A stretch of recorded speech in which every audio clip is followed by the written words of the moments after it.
स्वाध्याय साधु सर्व अर्थ के प्रकाशी मांगलिक उपकारी हैं। तिनको स्वरूप जान राग तें भई जो भक्ति, काय को न माहे स्तुति को उच्चारी है। धन धन तुम ही से काज सब आज भये, कर जोर बारंबार वंदना हमारी। मंगल कल्याण सुख ऐसो हम चाहत हैं, ओ मेरी ऐसी दशा जैसी तुम धारी है।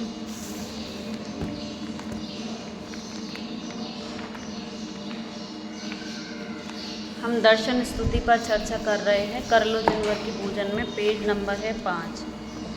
सकल गेय ज्ञायक तदपि निजानंद रस लीन, सो जिनेन्द्र जयवंत नित नीरज। जय वीतराग वे ज्ञान पूर, जय मोहत मेरे को हरन। जय ज्ञान अनंत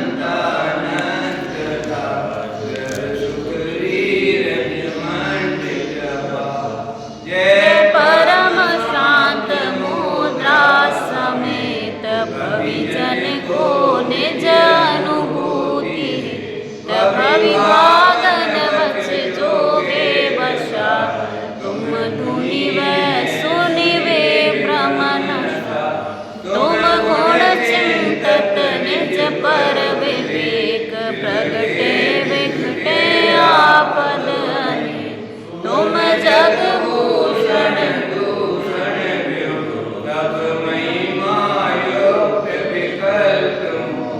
अविरोध शोध चेतन स्वरूप, परमात्म परम पावन अनूप। शुभ अशुभ विभाव अभाव की, स्वाभाविक परिणति में अति। बस बस बस तीसरे छंद तक अपन ने कल चर्चा कर ली थी। तीसरे छंद में अपन ने क्या चर्चा की थी कि हे प्रभु, आपके गुणों का चिंतन करके भव जीव को क्या होता है, निज और पर का विवेक प्रकट होता है, और विघटें आपद अनेक। जितनी भी आपदाएं हैं वो भगवान के गुणों के चिंतन से मिट जाती हैं। कैसे मिट जाती हैं कि जब जीव भगवान के गुणों का चिंतन करता है तो स्व और पर का विवेक उसको हो जाता है।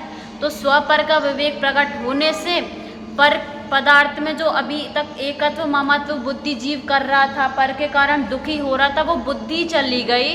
तो अब जितने भी दुख हैं वो उसको दुख नहीं दिखाई देंगे। इस तरह से विघटें आपद अनेक, इसका अर्थ अपन ने देखा था। फिर क्या देखा था कि तुम जग भूषण दूषण वियुक्त।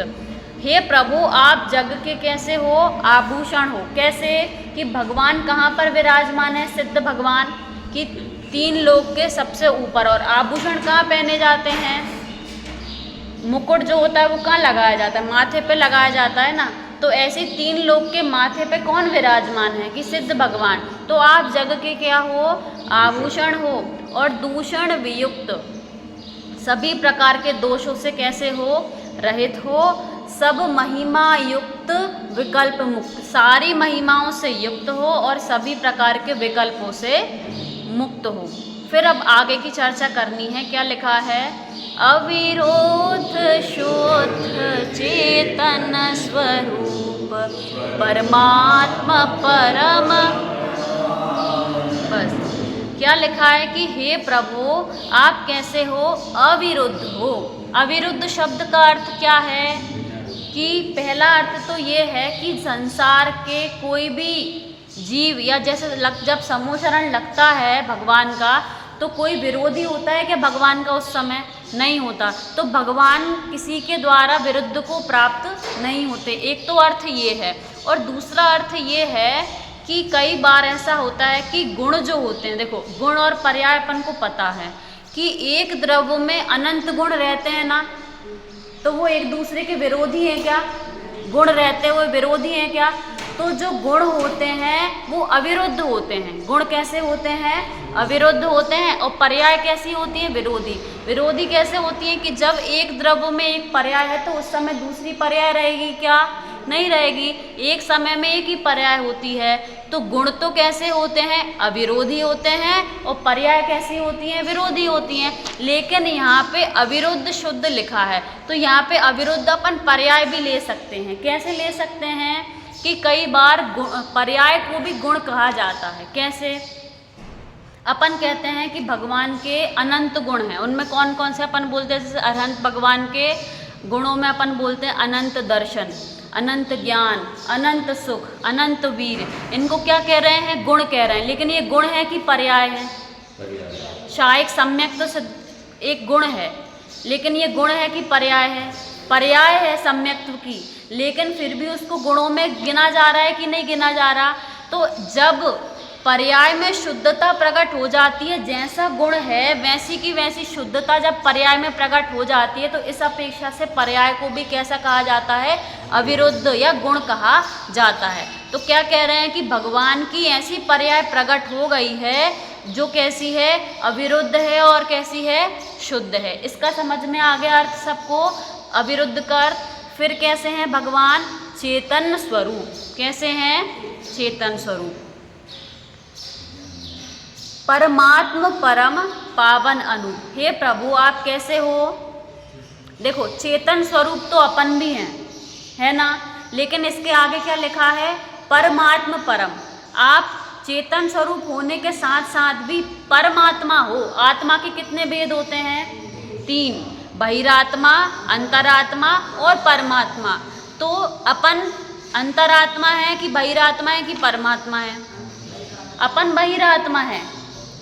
मैं तो मेरी बता रही हूँ, अभी आप अपना जानो कि आप अंतरात्मा हो कि बहिरात्मा हो। अपन ये नहीं कह सकते कि सभी बहिरात्मा, सम्यक दृष्टि भी हो सकते हैं यहाँ पर। तो क्या कह रहे हैं कि अपन चेतन स्वरूप तो हैं, लेकिन परमात्मपना है कि अपने में नहीं है। तो आप चेतन स्वरूप होते हुए भी कैसे हो? परमात्मा स्वरूप हो। और कैसे हो? पावन हो और अनूप हो। अनूप मतलब क्या होता है? कि जिसकी कोई अपन जिससे किसी को कंपेयर ना कर सके। जैसे कहते हैं ना लोक में कि चांद की तरह मुखड़ा है, तो चांद की तरह मुखड़ा ये अपन ने क्या कर दिया? कंपेयर कर दिया कि चांद जैसा चमकता है ऐसा चमक रहा है। लेकिन संसार में ऐसी कोई भी वस्तु नहीं है जिसके साथ भगवान को अपन उपमा दे सकें। जैसे एक बार क्या हुआ कि महात्मा गांधी जी को निबंध लिखने को कहा, माँ के ऊपर निबंध लिखने को कहा। अब 2-3 घंटे का समय था, 2-2.5 घंटे बैठे लिखे, खाली पेपर लेके बैठे रहे। अब जो इन्विजिलेटर था उसने कहा कि भैया तुमको पास होना है कि नहीं, ऐसे तुम खाली कागज़ दे दोगे तो कोई तुम्हें नौकरी नहीं देने वाला।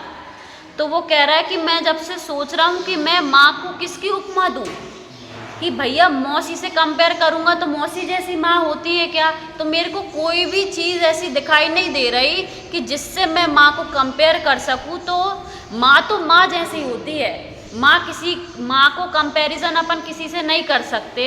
उसी प्रकार हे प्रभु आपके जो शुद्ध गुण है ना, उन शुद्ध गुणों की, शुद्ध पर्यायों की उपमा हमें संसार में कोई और दिखाई नहीं देती। फिर क्या लिखा है आगे कि शुभ अशुभ विभाव अभाव की। हे प्रभु आपने क्या कर दिया? शुभ और अशुभ कौन से? पुण्य प्रकृति। यहाँ पे पुण्य प्रकृति भी ले सकते हैं। और पीछे लिखा है विभाव। विभाव तो कैसे? राग द्वेष आदि विभाव भी, और शुभाशुभ पुण्य और पाप कर्म की प्रकृतियाँ, ये सब आपने क्या कर दिया है? अभाव कर दिया है। इसके कारण स्वाभाविक परिणति मय अछीन। अब जो परिणति है ना भगवान की, या जो पर्याय है, परिणति है, वो भी कैसी हो गई है? स्वभाव रूप हो गई है। और अक्षीण, अक्षीण मतलब कि वो दशा प्रकट हो गई है, उस पद पर जा चुके हैं कि अब वहाँ से उनको कोई हटा सकता है क्या? नहीं हटा सकता। तो अपन भी विचार करें कि अपन जहाँ भी जाते हैं अपन को वहीं पर डर लगता है कि यहाँ से अपन को कोई हटा ना दे। अपन जो कोई काम करते हैं तो अपन को ये डर लगता है कि कोई मुझसे ये छीन ना ले। अब जैसे अपन भले ही घर का व्यापार करते हैं, लेकिन फिर भी अपन को डर रहता है ना कि कहीं ये चलना बंद हो गया तो, कहीं लोगों ने सामान लेना बंद कर दिया क्या, तो अभी मेरे को जो सेठ जी कहते हैं वो सेठ जी नहीं कहेंगे। तो अपन जिस पर्याय में हैं अभी या जिस पद पर हैं अपन को डर लगता रहता है ना कि वो चल ही ना जाए, पर भगवान की जो पर्याय है उसको कोई हटा सकता है क्या?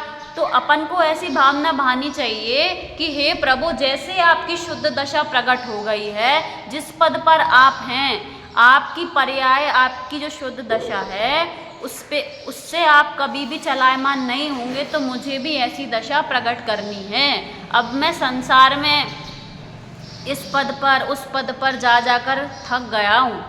कई बार इस जीव ने अनंत पद धारण किए, चक्रवर्ती जैसे भी पद धारण करने के बाद भी जीव सुखी हुआ क्या कि नहीं हुआ? क्यों? क्योंकि वो एक समय का, कुछ समय के लिए वो पद मिला है, इसके बाद फिर से वही नरक निगोद आदि का चक्कर इस जीव ने लगाया है। तो भगवान की पर्याय कैसी, परिणति कैसी है? अक्षीण है। फिर आगे किसकी चर्चाएं पढ़ते हैं इसको। अष्टादश दोष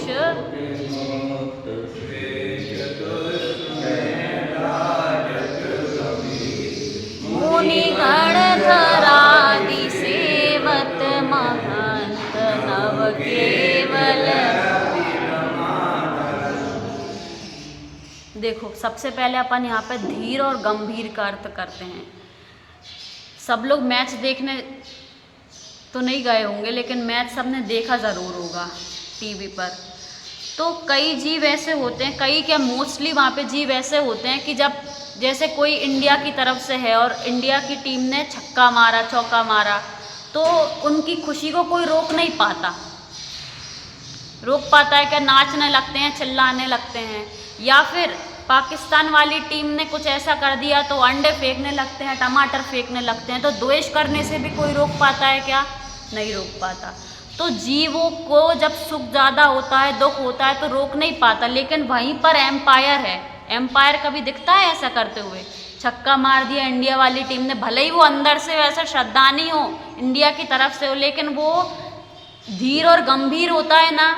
उसने छक्का मारा या वो हार गई तो ना तो वो वैसा खुश दिखाई देता है और ना ही वैसा दुखी दिखाई देता है। तो यहाँ पे धीर और गंभीर का अर्थ समझ में आया? क्या बोल रहे हैं कि संसार में समस्त प्राणी राग द्वेष आदि करते हुए दिखाई देते हैं। किसी ने आपके साथ अच्छा किया तो अपन राग करते हैं, किसी ने द्वेष कर दिया, बुरा कर दिया तो अपन द्वेष करते हैं। लेकिन हे प्रभु, आप कैसे हो? धीर और गंभीर हो। सब कुछ जानते हुए भी आप कैसे हो?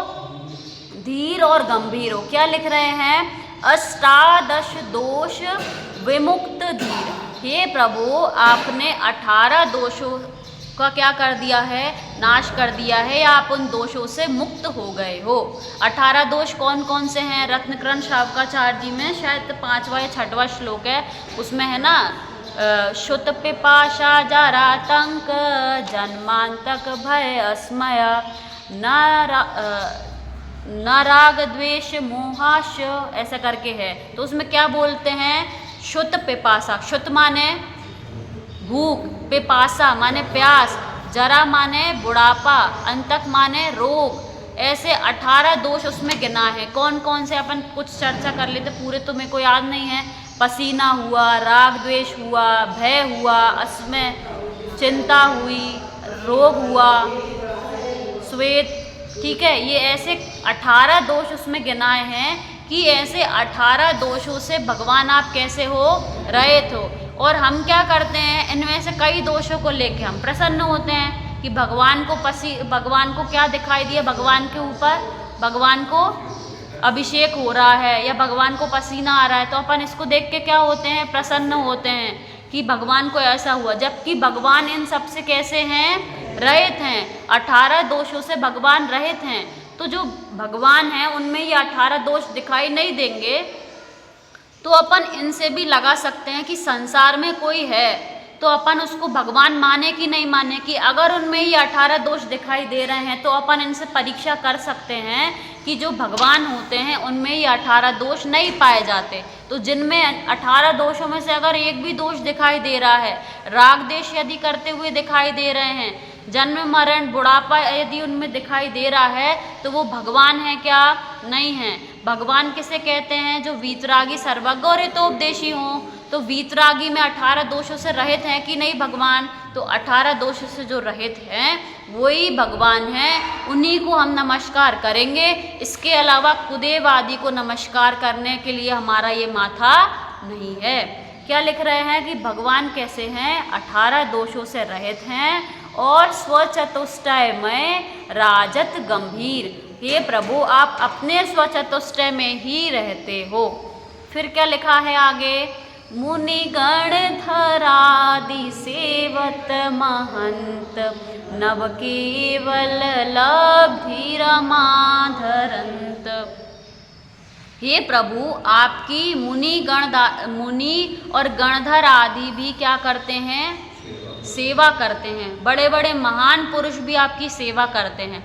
अगर जैसे अपने देश के प्रधानमंत्री हों और वो जैन हों या जैन धर्म को मानने वाले हों या अपने मुनिराजों के पास जाते हैं तो अपन को कितनी प्रसन्नता होती है कि देखो अपने देश के प्रधानमंत्री भी कहाँ जा रहे हैं? अपने मुनिराजों के पास जा रहे हैं। तो ऐसे यहाँ पे ये क्यों बता रहे हैं? इसलिए बता रहे हैं कि संसार में जो उत्कृष्ट जीव है ना, मुनिराज आदि, गणधर आदि, वो भी हे प्रभु आपके गुणानुवाद करने में अपना समय लगाते हैं। वो भी अपनी कलम किस पर चलाते हैं? मुनिराजों की अरहंतों की वाणी लिखने में, अरहंतों का गुणानुवाद करने में भी अपना समय लगाते हैं। तो मैं तो कौन हूँ?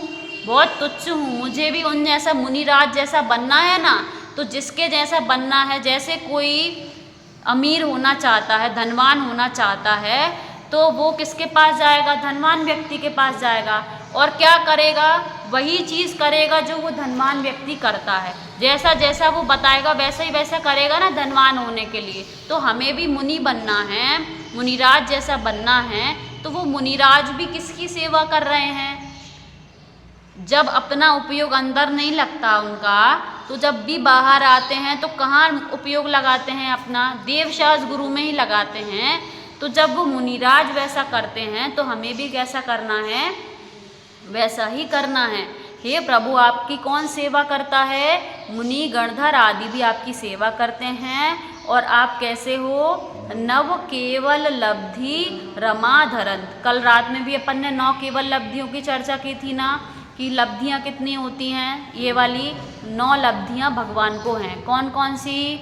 कि 4 घातीय कर्मों के नाश से 9 प्रकट हुई। कल चर्चा की थी कैसे? कि ज्ञानावरण के अभाव में क्षायिक ज्ञान, दर्शनावरण के अभाव में क्षायिक दर्शन, और फिर कौन सा कर्म आया? मोहनी। मोहनी के कितने भेद हैं? 2 भेद हैं। तो दर्शन मोहनी से सम्यक्त्व होता है ना, दर्शन मोहनी के अभाव से तो क्षायिक सम्यक्त्व, और चारित्र मोहनी के अभाव से क्षायिक चारित्र। कितने हो गए?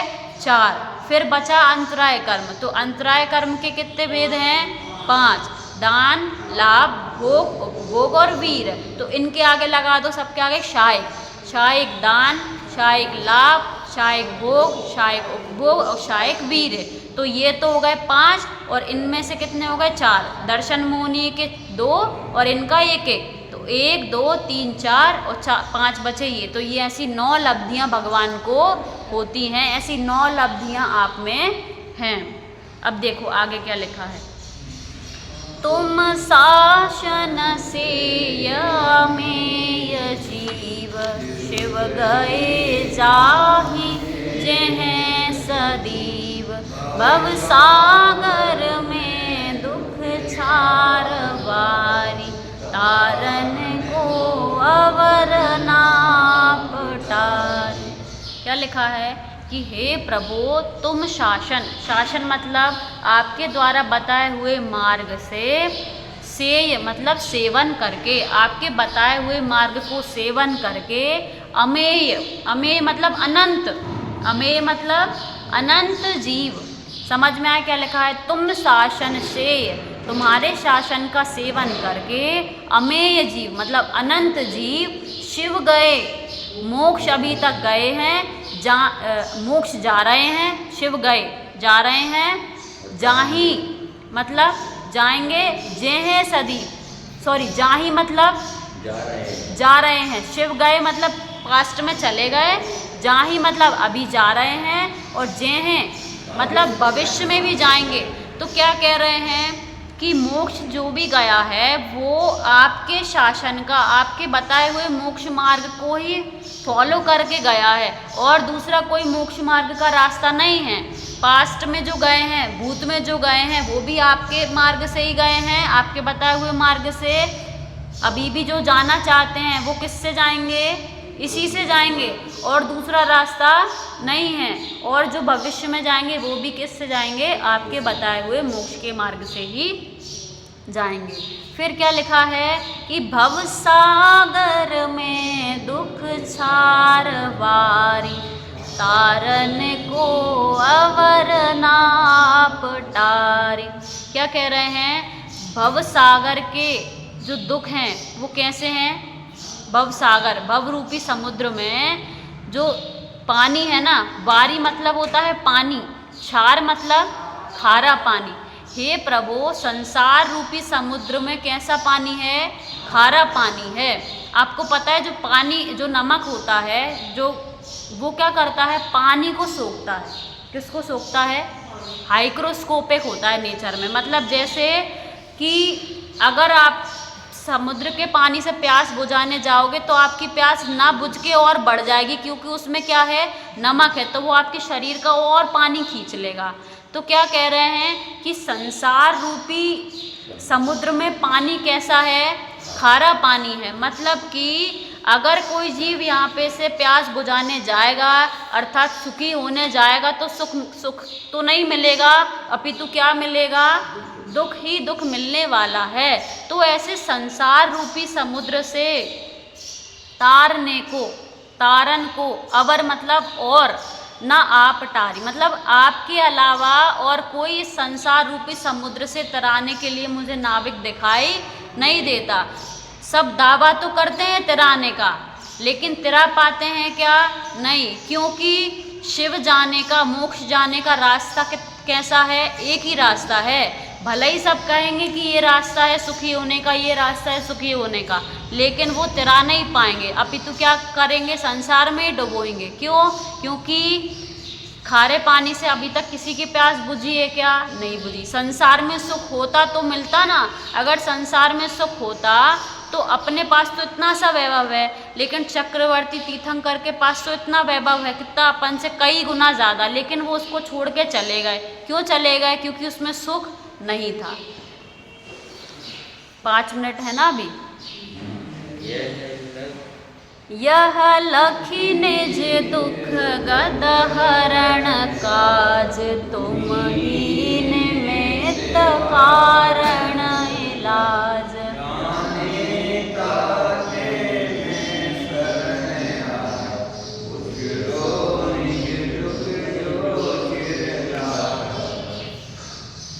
जो रोगी होता है वो रोगी अपना रोग या जिसको कोई समस्या है वो समस्या सबके सामने कहनी चाहिए या जो समस्या मिटा पाए उसके सामने कहनी चाहिए? अगर आपको कोई बीमारी है तो डॉक्टर के सामने कहोगे या सबसे कहते रहोगे? कि सबसे कहते रहोगे तो उसका समाधान नहीं मिलने वाला। उसका जो समाधान बताए, जो सच्चा उसको मिटा पाए, उसके सामने कहना तो कार्यकारी है।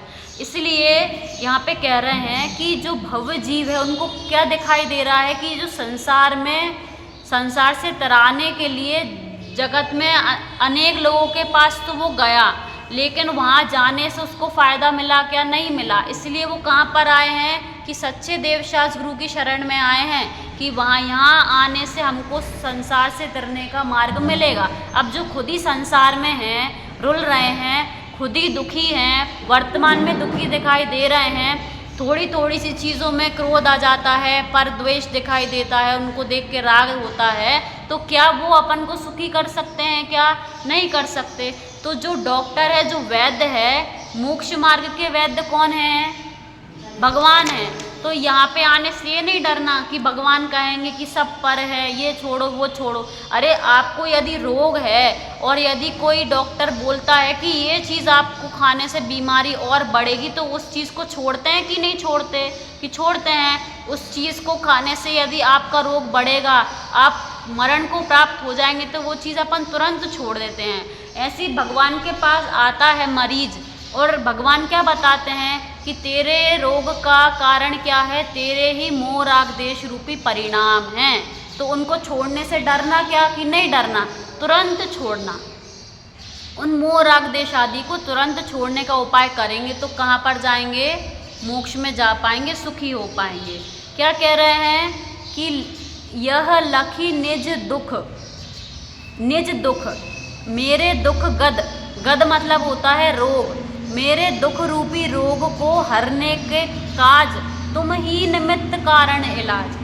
मेरे दुख, मेरे को जो दुख है, जो रोग है, उसको हरने के लिए मुझे कौन इलाज दिखाई दे रहे हैं, उसको हरने के लिए सिर्फ आप ही हैं जो मेरे दुख को हर सकते हैं। जाने ताते मैं शरण आई, यह जानकर मैं आपकी शरण में आया हूँ।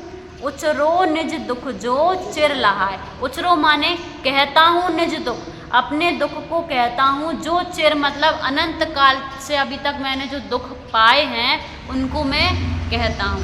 अच्छा, देव और कुदेव में क्या समानता है, कोई बताएगा? सच्चे देव में और कुदेव में क्या समानता है? समानता पूछ रही हूँ, समानता। समानता ये है कि ना ये कुछ कर सकते हैं ना वो कुछ कर सकते हैं, ये समानता है। वो भले ही कहते हैं कि आपका रोग दूर कर देंगे, आपका कुछ ऐसा बिगाड़ देंगे, कर देंगे, कहते भले ही है, ना वो अपना कुछ बिगाड़ सकते हैं और ना ये तो बिगाड़ेंगे नहीं, लेकिन ये अच्छा भी नहीं कर सकते, या अच्छा भी नहीं कर सकते वो भी और ये भी, ये इनमें समानता है। और असमानता क्या है, ये कि ये कहते हैं कि मैं तेरा रोग नहीं मिटा पाऊंगा और वो क्या कहते हैं, मैं तेरा रोग मिटा दूंगा। तो उनके पास जाने से अपना क्या होगा, समय ही बर्बाद होगा।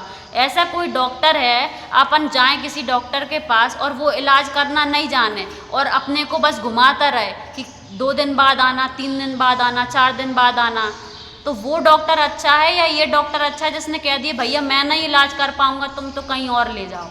कौन सा डॉक्टर अच्छा है जिसने कह दिया कि मैं इलाज नहीं कर पाऊंगा? भले ही उसने इलाज नहीं किया लेकिन अपना बुरा भी किया क्या, नहीं किया। ऐसे भगवान अपन को कह रहे हैं कि अपनी निधि तो अपने में है। किसमें निधि है? अपनी निधि अपने पास है। ऐसी निधि किसने बताई है? भगवान ने बताई है। ऐसे देव और कुदेव में अंतर है। बाकी चर्चा अपन कल करें।